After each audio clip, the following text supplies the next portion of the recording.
Well, hi, everybody. Welcome back to My Favorite Mistake. I'm Mark Graven. Our guest today is Indus Khaitan. He is the CEO and founder of Quolum. It's a company funded by Sequoia and Nexus. We'll learn a little bit about Quolum here, but Indus has 20 years of business growth, product management, and SaaS experience, software as a service, if you don't know that term. He's analyzed SaaS buying for more than 20 companies. With over $500,000 in SaaS spend, it has been the leader of growth for a quote-unquote unicorn company. Indus grew up in a mining town in India where, as it says in his bio, there were 2 to 3 homicides daily. That was the norm.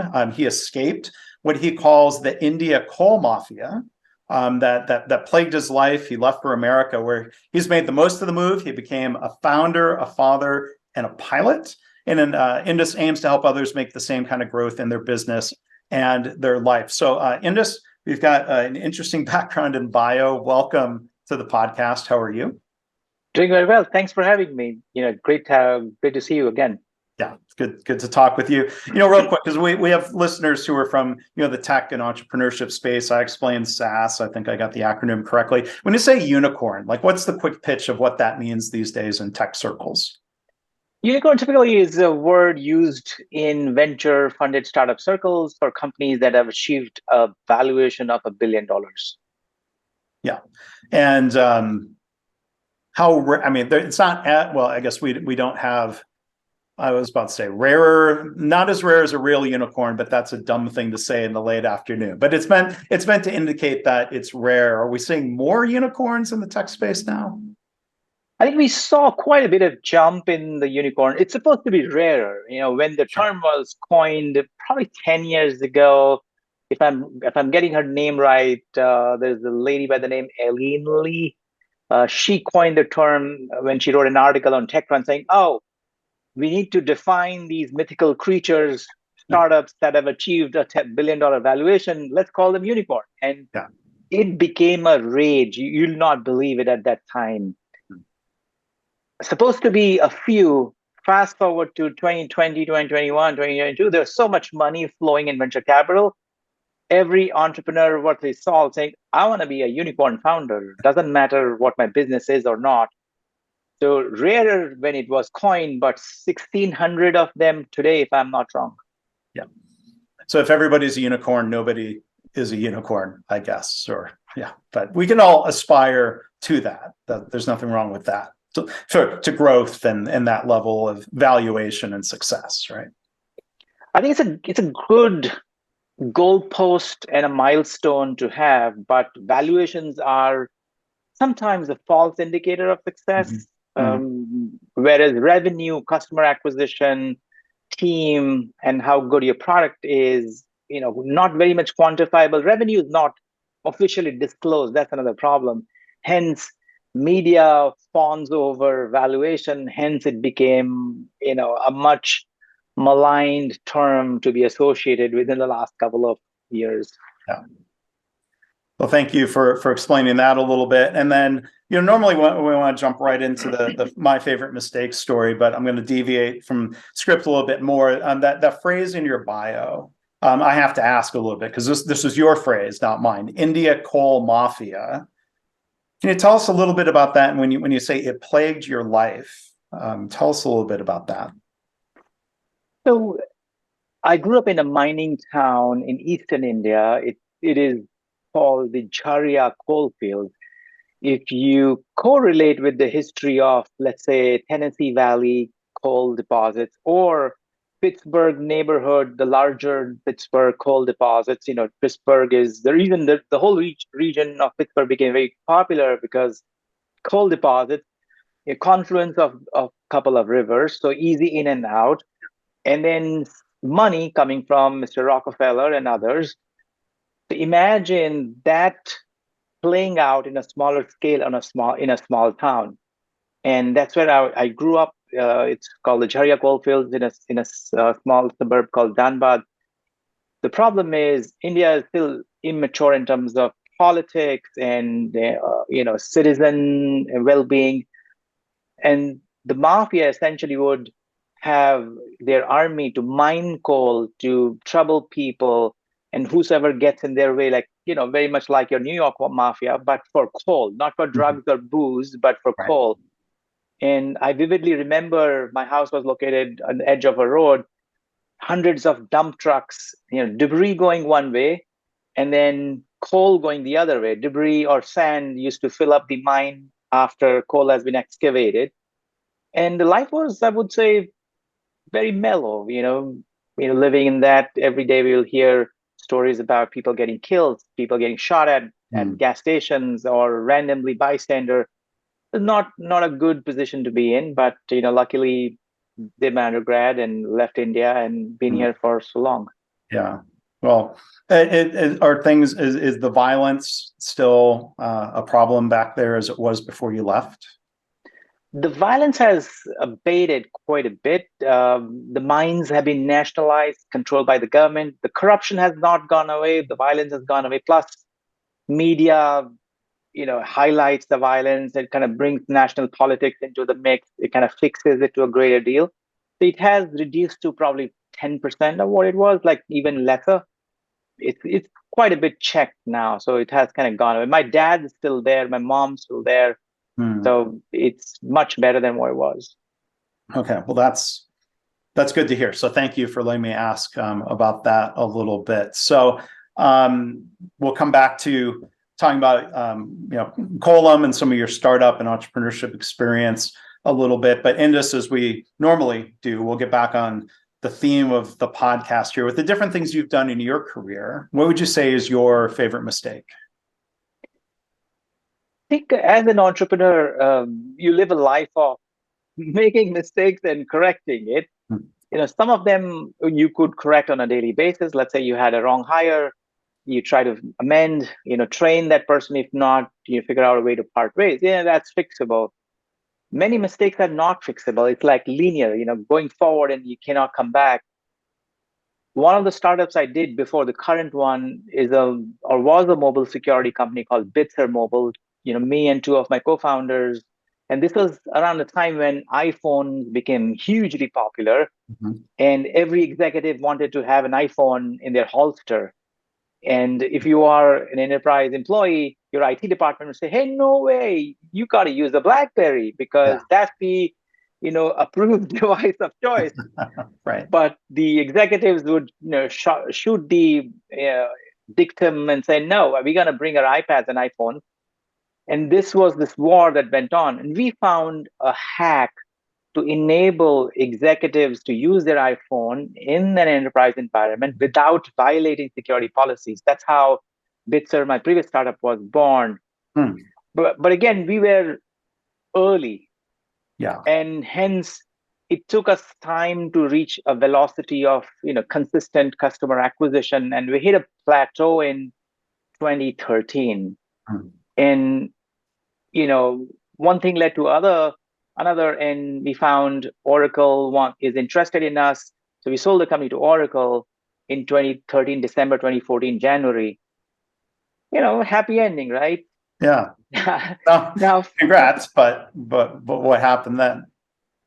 Fast forward 4 or 5 years later, or 3 years later, all of a sudden the market for what we built and sold it, we found we did it premature, because the market prematurely. We sold it prematurely. The reason we sold it, we thought that the market for what we built is small. There are only 500 customers in the world that would potentially use our product. So it's a small market. Yeah. But 2014, internet and enterprise and SaaS were just about to come out. A lot of new applications were getting ready. We were a single sign-on product. We were a security product for mobile device. And fast forward to 2021, Okta, the security and identity vendor, acquired a company called Auth0 for $6.5 billion. And that was much more than the price Oracle paid. We got less than $100 million. Okay. So, 100 times magnitude of what could have been possible, not just the number in terms of acquisition dollars, but number of customers, the revenue, the impact you could have. And the mistake there was we should have persisted. We should have iterated the product. I should have convinced my board to go at least a couple of years more instead of saying, yes, let's get acquired by Oracle. And reflecting on that is, of course, give me 60 seconds, gap in my heartbeat, still alive. Right. But at the same time, it's a huge learning in terms of you cannot win the market in a day. You got to persist, you got to try, you got to iterate and figure out the longer horizon of the journey rather than, hey, you could have a win and a loss in a shorter moment. Yeah.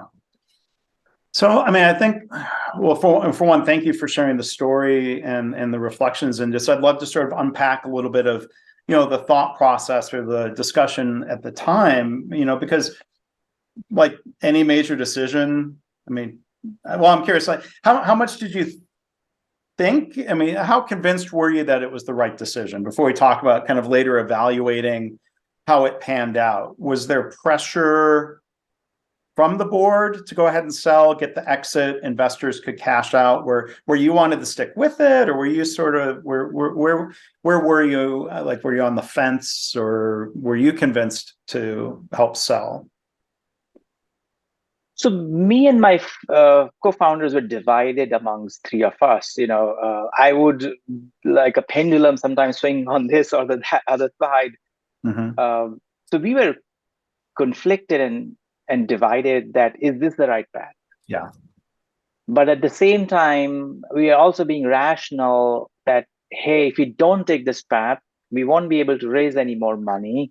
Mm-hmm. And it will be shutting down the whole company in next 6 to 12 months. We'll run out of cash and we'll shut down. Now, of course, a little bit of pressure from the board saying, hey, you got the bird in the hand. Yeah. What more do you know? And in the back of my heart, and Ali, my co-founder and CTO, we both thought quite a bit saying, maybe we should persist. But then, when we were down in the pits, they say, no, we should exit. Again, it's never a right or wrong answer. It's a rumination of a decision. So, of course, a little bit of I would not say pressure, but, justification of the cause from the board saying, hey, you have Oracle, this will be great for you the rest of your careers, you want to align yourself. So I think reflecting on it, I think we should have, at least I should have put my foot down and said, oh no, I disagree. Sometimes you agree thinking maybe they are right. Even if you think you're right, but you don't have data, you're just going on your gut. It's projections and forecasts and assumptions, right? Yeah, and this is 2013. If that was the same case like a few years down the road, it was easy because the market has slightly more opened up. Whether you want to run it or not is a different decision. So we did not run out of steam. So we still had it in us to do it, but the variables were not aligning with us to say, no, we want to go longer. Yeah. Yeah. I mean, it's fascinating to think through a scenario like that. There's, as you, I think, touched on, the risk of not selling, like, I mean, that could have worked out as a mistake. You don't know. You're making the best decision you can at the moment. And, I'm kind of curious, like, it seems like maybe there's a different thought process. You were one of the co-founders. This is your company, as opposed to investors who are looking at you as being one of many portfolio companies. Like there's a different thought process and a different calculus, would you say? Absolutely. So investor in all their goodness, right? So they have a view of the company, what we as entrepreneurs running the company project to them. As an example, if I go back on my monthly board meeting and say, hey, business is not doing well, they'll get a temperature that the business is not doing well. They are not running this, right? You as an entrepreneur are. So entrepreneurs' view and investors' view are essentially projections of each other. It's a mirror. And contrary to fact, if every day I go and say, hey, the business is doing great, And all of a sudden, 30 days later, I say, oh, business is not doing great. I'm going to go out of business tomorrow. That's equally bad. Right. So Yeah. you have to project like a truth checklist to them saying, this is what's right. This is not going well. These are the issues. I screwed up in these areas. These areas require fixing, like a very objective checklist of things that are going well, not so well, and let them draw a conclusion whether you're doing great or not. And hence, to your question, investors look at that lens, as in what you are doing and what you're telling us, this is what you should do.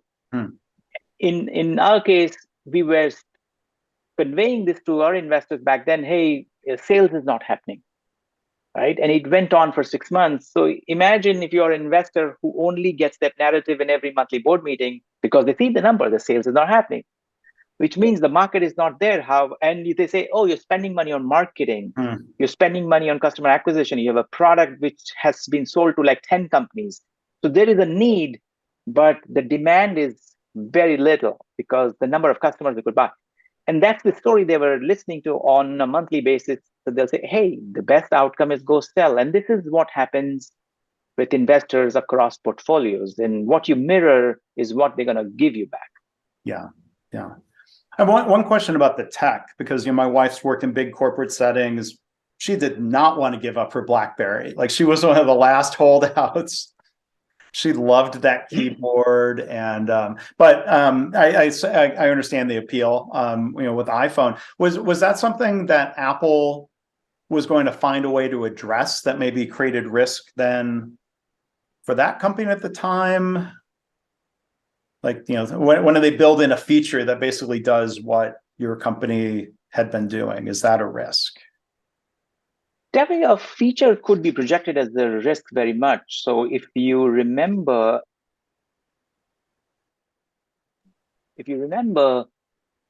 Steve Jobs in his famous iPhone keynote, he used the fact that the screen does not have any tactical input.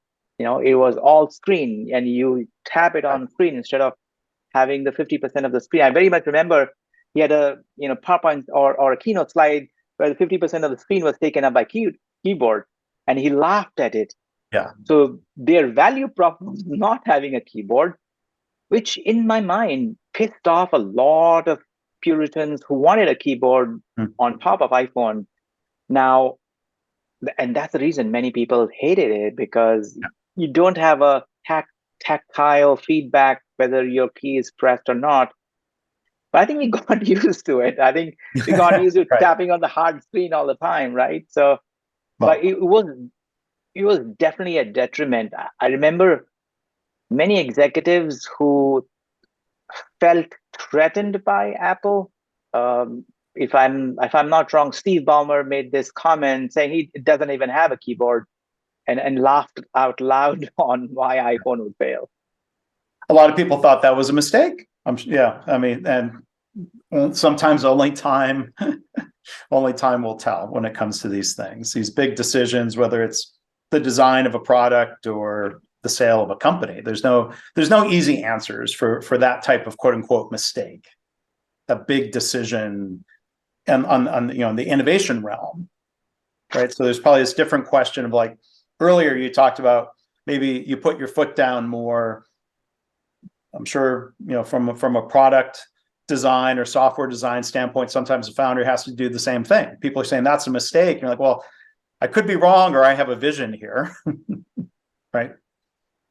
And there are examples supporting that, because if you look at, let's pick one. Let's pick Amazon phone. I think Fire phone. Fire phone. Yeah, and Amazon Fire TV and other products. And I remember reading they spent billions of dollars building and promoting that. It was a mistake. But from the ashes of Fire phone and Fire TV came out Alexa and Echo. Mm-hmm. Yeah. So I think as an entrepreneur looking forward, you project what would happen in the market, and if it fails, figure out how to cover your losses and make lemonade out of it. So I think, yeah. Taking some piece of what might have otherwise been a failed technology. Was that part of the origin story for Slack?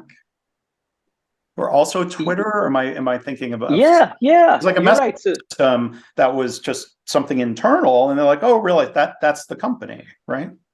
Yeah. So Twitter's origin story, that Audio Corp, where Evan Williams was working, and he was the CEO, and the podcast application platform failed, and hey, what else do we have? All right, we have this, way to project to the world, broadcast to the world.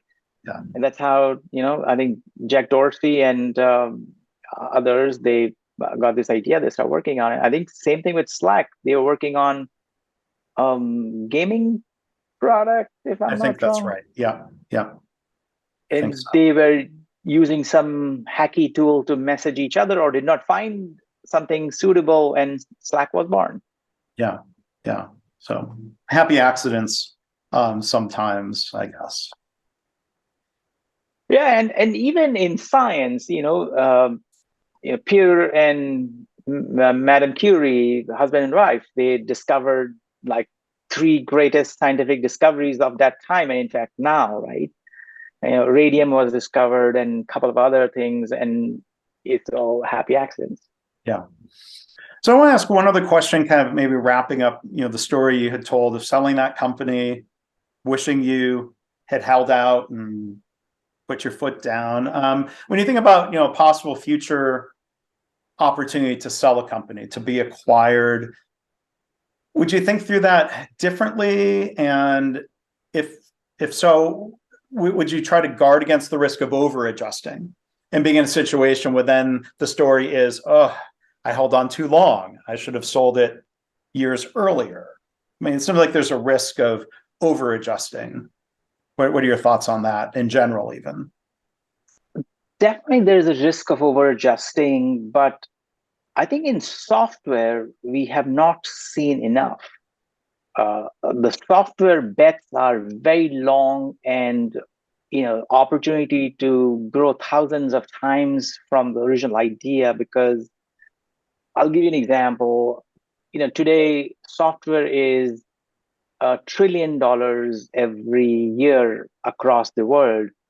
If you look at hundreds of other things like automobile, there are billion automobiles across the world. The GDP of automobile itself is 10 trillion. When I say GDP, the value of all the automobiles and parts and services and around it.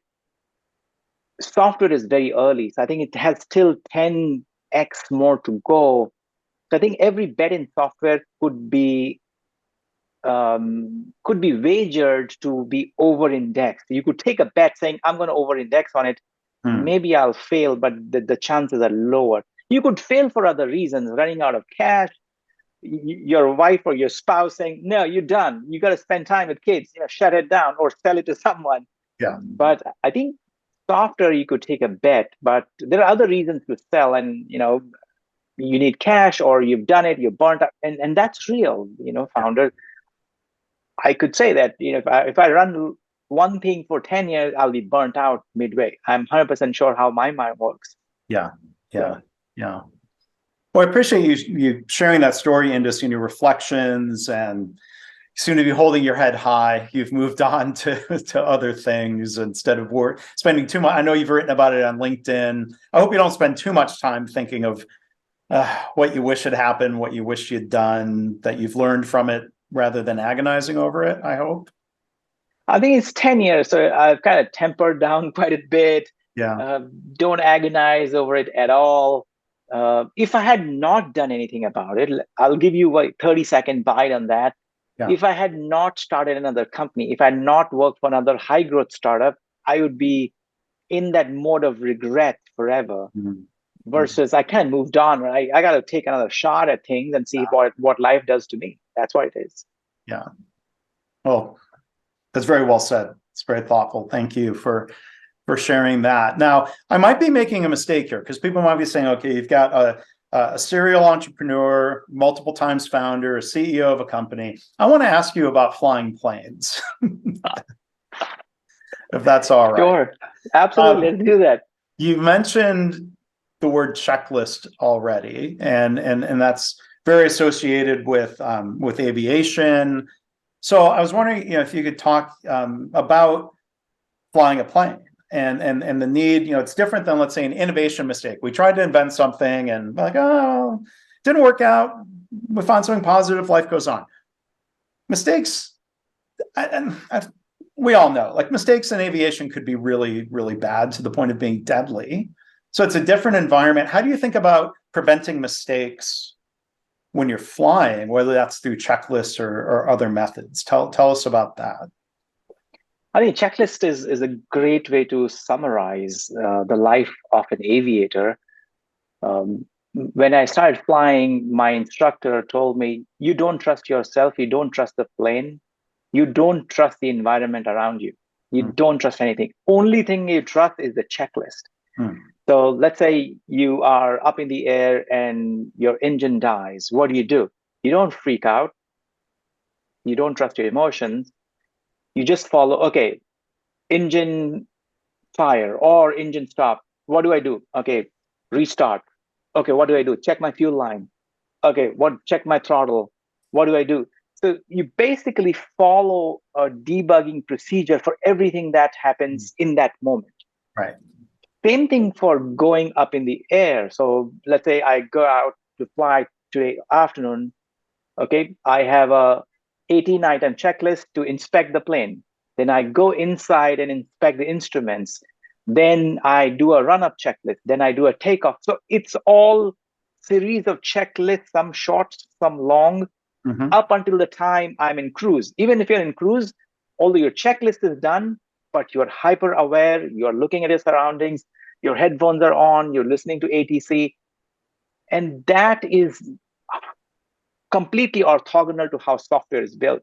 Software is, hey, let's throw it at the wall. If it fails, I'm going to redo and throw it at the wall again, because there's no life lost, there's no damage done.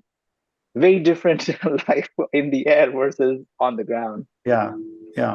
And, I've used checklists related to podcasts, webinars, situations that are hardly life-altering mistakes of something when something goes wrong, but checklists can be really helpful.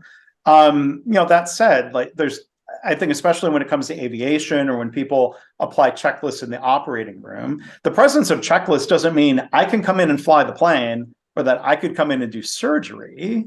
I think it's just this interesting balance of having training, skill, practice, but then, checklists seem like they're there for the unusual situations. You still have to be a skilled pilot.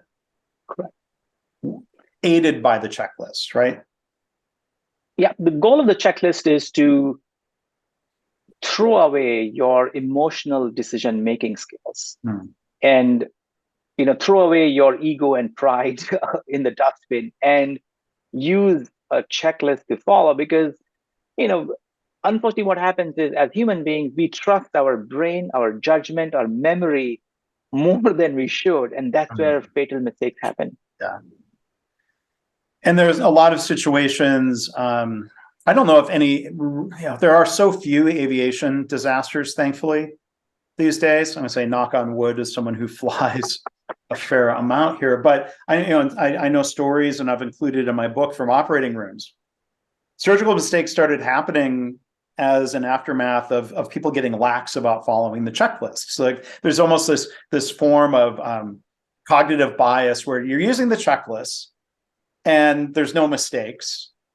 And then, like, somehow people forget, like, maybe there's been no mistakes because we're using the checklist. Like, people maybe get a little overconfident and say, well, look, we don't make these mistakes anymore. Maybe we don't need the checklist. And then maybe not that first time. But then that reinforces, right? Like, oh, we didn't use the checklist today. We didn't make a mistake until a mistake happens, or you get a cluster of mistakes. Is it fair to say, and I know you're on the private aviation side of things, but it seems like commercial aviation or pilots in general, is it fair to say, are much more disciplined about the checklist I think all of us are. So it has been injected into me, in a very nicely paneled piece of paper that I printed out and then filed in a booklet that I always carry. If I don't do it, it's at my own peril. Nobody's watching me except my kids who want me to come back home after a Right. successful flight, right? Yeah. In commercial aviation, it is hyper data entry driven, log driven. So your cockpit voice recorder is recording you if you did not follow a checklist set of items. Your co-pilot, your junior officer, he's looking up to you if you have not followed the checklist. And the reason we have two people in commercial is for that reason. One's reading, one's doing. Right. And this guy who's reading, he's also skilled, and the guy who's doing is also skilled. So if somebody misses a beat, there is at least one more person to catch Yeah. it. Yeah. Well, and aviation, I think, has a better track record of learning from incidents, accidents, or near misses. Where, like you point out, Indus, one person in the cockpit clearly flying the plane, the other person looking up things. There was one crash, I believe, decades ago, where both pilots were involved in debugging, troubleshooting. Nobody noticed that they were running out of fuel. Right. So I think there's this like division of, who is doing what. Don't lose track of flying the plane or looking at these other details. But when you say when it's not following the checklist is at your own peril, I think that's the clear difference between aviation and healthcare. The surgeon is not putting themselves at peril the way the pilot's in it together with you as the passengers. You can count on that. And I'm not trying to besmirch surgeons, but it's a different dynamic. Are we in it together, or I can see where people would get more lax for different reasons, time pressures, and again, I'm not trying to blame surgeons or beat them up. It's a different system. Yeah, time pressure is absolutely, even in aviation, all the disasters have happened because of a term that we use in aviation called get there-itis, which means you somehow want to get to a place and you want to bypass your common judgment of following a checklist, following the weather, listening to the weather, listening to the plane, listening to your own instinct. And you just want to get there-itis. And most of the disasters or fatal mistakes are because of, you thought, I'll give you an example, and I kind of study these in my part-time. Let's say the weather was projected to be not so great. A rational decision would be, we're going to fly tomorrow. But an irrational decision is, I'm smart enough. I can navigate my way around, or I find a path to avoid the cell that I see on the map. Get there-itis, and you will eventually get sucked into it, and God forbid, there'll be a fatal accident. Well, get there-itis may have killed Kobe Bryant in that tragic helicopter accident. There was fog, there was weather, there was probably pressure to perform. Get there-itis was probably at least a factor. I think so. I'm trying to piece that story in my head. Yes, definitely. I remember, at least the report said, yes, it was fog. The chopper was flying way too low to beat the clouds, and because of the visual, and they didn't see the mountain ahead of them because they were too low. Yeah. One other thought on checklists.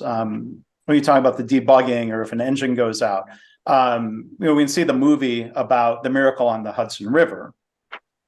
And I've seen Captain Sullenberger, Sully, speak at a conference. And for one, he is the most gracious about reminding everybody that he had a co-pilot, Jeff Skilling, I think was his name, that was a team effort.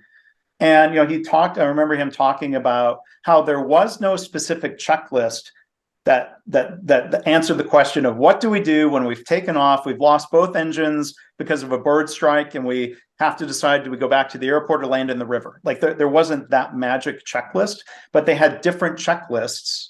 And, it sounded like the real skill there was knowing which checklists to go to, of trying to restart the engines, evaluating the decision of go back or not. And, as we know, from the movie, I think this was realistic, that Sullenberger was criticized. They say, you made a mistake. You could have gotten back to the airport. Yeah. When I think, as it turned out, they finally decided through simulators that probably wouldn't have happened, that he did make the right decision. Absolutely agree. So one thing, what happens and I think it shows in the movie Sully as well, that when a crash happens, the NTSB, when they come out, what they're looking for is the situation, what the pilot and the plane went into. Was it the weather? Was it the mind of the pilot? Was it the plane itself?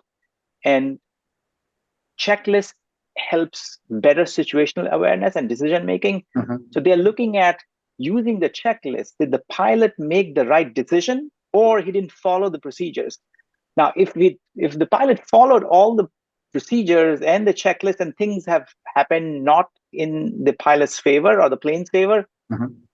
NTSB always gives a card saying, all right, we trust the pilot's judgment. But in the first place, you didn't check whether the plane had enough fuel. And most of the time, at least in private aviation, single engine Cessnas, the accidents or ditching of the plane happens because somebody's running out of fuel. Again, get the right test. I don't want to stop for 40 mm-hmm. minutes and refuel the plane. I think it's just enough. I'm going to get there.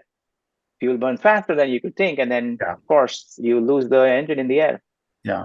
So I think they look at, or NTSB looks at, did you follow the procedure based on the book that they have written? And there's huge amount of documentation on that. Yeah.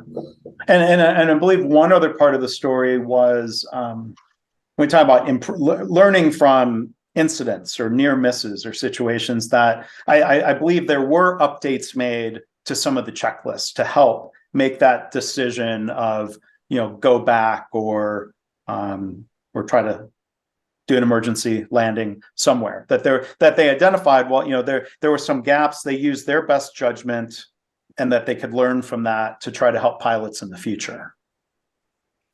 Yep, the checklists do get updated, but not that frequently. And unfortunately, in aviation, we kind of joke about it, and I'm sure you've heard it, that things do not move. Things just sit there. You die and come back, and it could be same checklist for the jokes of it, because it takes time to ratify the changes, push it down to every plane manufacturer, to every aviation enthusiast, every flying club. And the reason is because they want to make sure that there's enough data to make those changes available to everybody.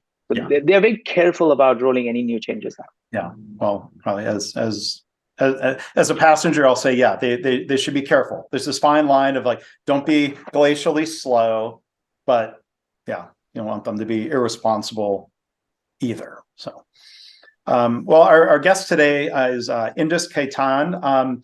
Before we wrap up, tell us a little bit about your current company, Quolum. I read a little bit about what you do, helping companies that are buying different SaaS software platforms. And it seems like, from my reading of it, and I want to hear your explanation, or correct me if I don't have this quite right, that there are mistakes companies make when there's this portfolio of different SaaS applications, different people spending money.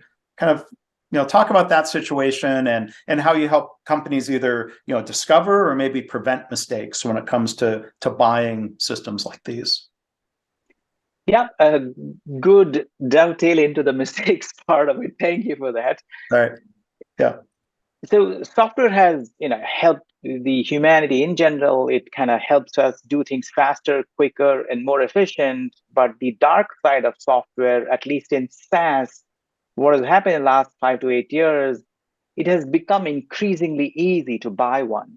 Mm-hmm. So imagine, I'll give you an analogy. In consumer business, you buy a subscription for Netflix, Prime, Peacock, Hulu, right, and whatnot. You have 8 or 10 subscription services.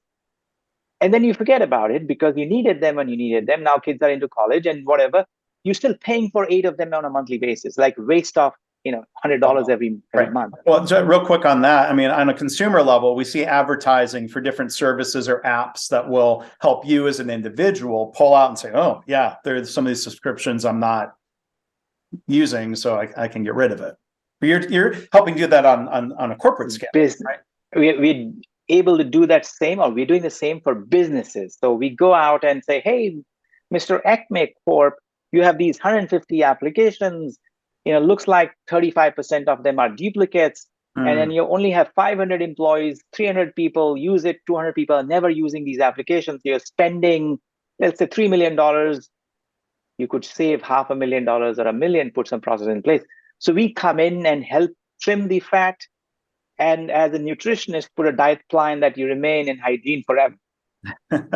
So it's not just fix it and let the problem come back a couple years later. You're putting some preventive procedures in place to make sure that the company doesn't end up in that same situation again. Duplicate systems. How do you prevent that, right?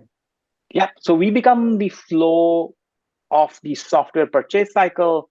We inspect it, we flag it, we catch it, we cancel it, so that the same mistakes do not get repeated, and you don't have an accumulated shelfware of software which is losing money. Yeah, and you're able to do that in a way that doesn't slow the business down in signing up for services that they really do need right away, right? Correct. So the users remain productive. Of course, some users may come back after a year saying, hey, where is my account that you took away? Hey, you didn't use it for a year and now you're asking for it. Yeah. But yeah, rationally, if you're using something regularly in a 90-day cycle, it will remain as usual. Others, we will recommend cutting, canceling, and downsizing. Yeah, yeah. But I guess what I was asking, maybe as we wrap up here, do you help find a balance where having some approvals or procedures in place is helpful without it becoming too much of a bureaucracy? Yep. So we institute a workflow process where people can request new applications.